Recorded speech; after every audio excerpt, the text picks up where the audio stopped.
Spoštovane gostje, spoštovani gosti, dobrodošli na zaključni konferenci projekta, tole bom brala, strokovna podpora na področju pridobivanja temeljnih kompetenc 2016-2022. Konferenca ima sicer malce drugačen naslov, a o tem kasneje. Nekoč sem prisluhnila izkušenemu profesorju, ki je rekel, če želiš pridobiti pozornost udeležencev, slušateljev, potem uporabi načelo 3P.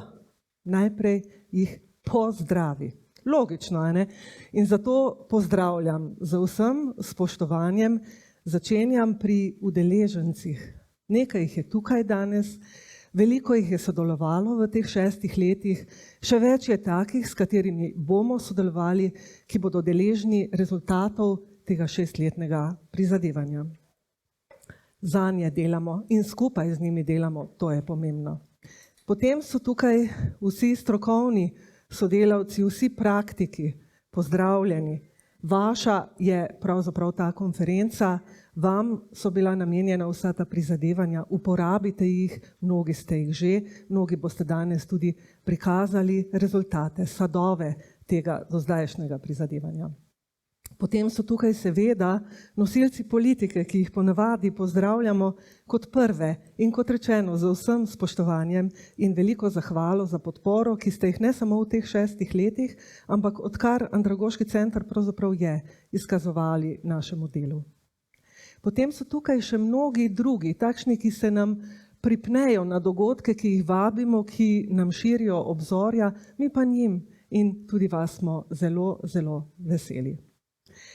Drugi P, ja, gre morda k tretjemu, ki je tudi logičen. Povabiš udeležence, da prisluhnejo temu, kar smo sestavili v našem programu. Ampak ne, bom šla k drugemu P-ju in ta je pohvali. In glede na to, da me je doletelo vodenje tega današnjega dogodka tik pred zdajci, zato ker je kolegica Alenka Štrukelj, ki je sicer snovalka, ena od, pravzaprav so mi povedali, zbolela COVID, kosi na ACS-u in kar nekaj je takih, ki bodo z nami nadaljavo, bodisi preko posnetkov, še več pa takih, ki bodo z nami preko srca, preko svojih misli, ki držijo danes pesti za nas. Ja, pohvaliti bi želela naš tim in lahko si to privoščim, ker nisem neposredna sodelavka tima, sem pa seveda ACS-ovka in bi želela pohvaliti vse ljudi, ki jih bo naša direktorica kasneje poimensko naštela. Ni samo po sebi umevno in vsi veste, kdo ste, da ste prekrmarili vso to zahtevno obdobje, ne samo 6 let, kot rečeno, ampak 30 let Andragoškega centra, da ste si prizadevali za vse to, o čemer bo tekla beseda danes. In seveda povabim vas, da danes prisluhnemo temam, ki so skrite v tem tudi kompliciranem naslovu. Sem se morala kar malo potruditi, da sem dojela in izluščila, morda tudi vam pomaga. Najprej bomo pogledali, zakaj in za koga. In tukaj bomo izpostavili ranljive skupine, o teh nikoli ne vemo dovolj.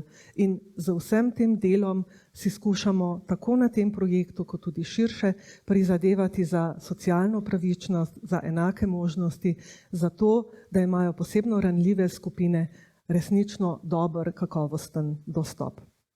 Potem bomo pogledali, kaj, in tukaj bo v ospredju neformalno učenje odraslih. Tisto, za kar je Andragoški center pravzaprav od vsega svojega začetka zadolžen, kar je naše poslanstvo. In zato, da bo to neformalno učenje kakovostno, seveda v vseh fazah, načrtovalni, izvedbeni, kasneje evalvacijski, ki začenja nov krog, zato je res treba kakovosti posvetiti posebno pozornost. In tudi o tem bo danes tekla beseda. Tako, zdaj pa bi pravzaprav besedo predala prvim uvodnim uvodnima dvema govornicama, ampak še prej povem, da kot ste že vajeni, dogodek snemamo, dogodek fotografiramo. Če kdo izrecno ne želi biti na posnetkih oziroma fotografijah, naj se javi tehničnemu timu, ampak mislim, da smo na to že vsi navajeni. In še to, vse prezentacije, vsi rezultati tega današnjega dogodka, pa tudi tisti, ki bodo kasneje v Vrtiljaku predstavljeni, vse to bo na voljo na spletni strani konference in same dejavnosti Pismenost